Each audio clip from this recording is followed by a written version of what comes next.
କେତେଟା ଲୋକ ନଥାଉଛନ୍ତି ଯେଉଁମାନେ କୁହନ୍ତି ସେଲ୍ସ ଜବ୍ ହେଲେ କ'ଣ ହେଲା ଏସିରେ ତ ବସୁଛ ଆଉ ତମର ତ ରଜା ଚାକିରି ଆଉ ବସି ବସି ମୋଟା ହେଇଗଲଣି ଭାଇ ଦିନେ ଆସୁନ ରଜା ହେବା ପାଇଁ ତମର ଖଜାନ ବାହାରି ପଡିଛି ମତେ କହିବ ସେଲ୍ସ ଜବ୍ ବିଷୟରେ ତମେ ଜାଣିଛ ହିଁ କ'ଣ ଏଇଟା ଦେଖୁଛ ଏଇଟା ମିଟିଂ କରି କରି ଏଇଟା ପିନ୍ଧିବାର ଏତେ ଅଭ୍ୟାସ ହେଇଗଲାଣି ଯେ ହଗିଗଲା ବେଳକୁ ବି ମୁଁ କାଳିବାକୁ ଭୁଲି ଯାଉଛି କାଳ ସକାଳୁ ଅଫିସରେ 9:30ରେ ପହଞ୍ଚିକି ମିଟିଂ ଆଟେଣ୍ଡ କରିବାର କୁଟା ଅଛି ସେ ମିଟିଂର ପଛେ ଗୋଡ଼ ହାତ ଥାଉ କି ନଥାଉ ତମକୁ କିନ୍ତୁ ଆଟେଣ୍ଡ କରିବାକୁ ବାଧ୍ୟ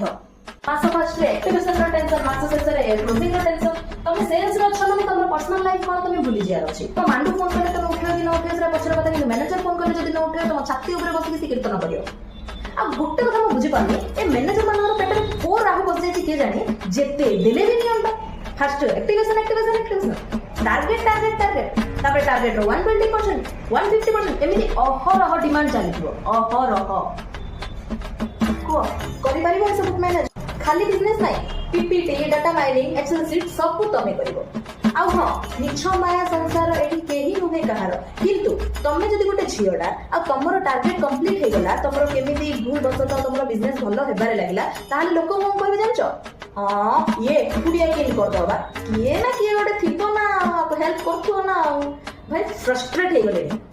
ସେଲ୍ସରେ ଜବ୍ କରିବା ପାଇଁ ବହୁତ ବଡ଼ କଲିଜା ଦରକାର ଯୋଉଟାକି ସମସ୍ତଙ୍କ ପାଖରେ ନଥାଏ ସେଇଥିପାଇଁ ରେସ୍ପେକ୍ଟ କର ସେଇ ଏମ୍ପ୍ଲୟି ମାନଙ୍କୁ ଯୋଉମାନେ ସେଲ୍ସରେ ଜବ୍ କରନ୍ତି ଓକେ ଥ୍ୟାଙ୍କ ୟୁ